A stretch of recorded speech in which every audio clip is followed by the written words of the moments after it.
Breaking news. Russia lays out its endgame.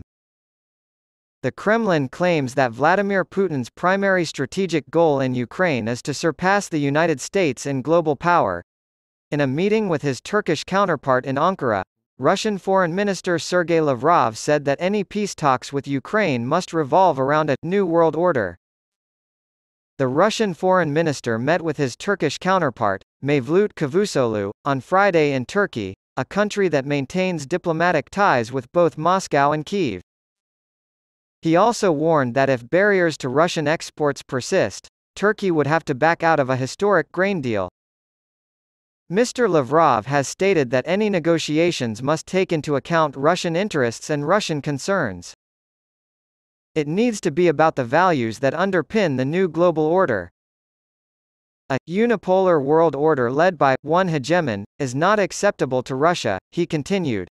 Russia has long claimed it is leading a struggle against the dominance of the United States on the international stage, and it argues that the offensive in Ukraine is a part of that struggle.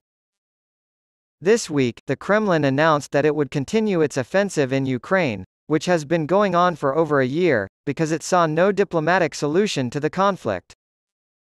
Since Russia and Ukraine are major exporters of grain and other agricultural products, concerns about a global food crisis arose at the outset of the offensive. Mr. Lavrov, however, has stated that Russia may withdraw from the historic agreement that has allowed essential exports to leave blocked Black Sea ports. As Lavrov put it, "We will think about whether this deal is necessary, if there is no further progress in removing barriers to the export of Russian fertilizers and grain." Moscow announced the extension, as a gesture of goodwill for another 60 days, on the eve of the visit. More than 25 million metric tons of grain have been exported thanks to an agreement that Russia has repeatedly threatened to abandon. Moscow claims it is being denied the right to export fertilizer without facing Western sanctions as promised in the agreement. The internationalization of the renminbi appears to be well underway, ending years of speculation and false starts.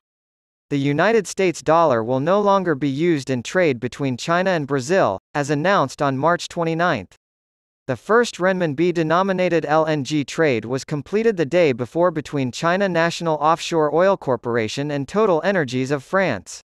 Vladimir Putin, president of Russia, recently stated his desire to use the yuan in trade not only with China but also with countries in Asia, Africa, and Latin America.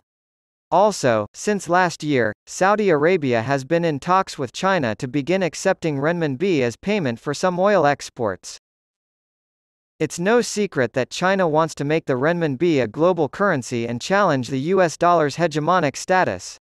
Transforming the renminbi into one of the world's leading settlement currencies would greatly benefit the Chinese economy and is widely seen as a geopolitical move to protect China from future US-led economic sanctions.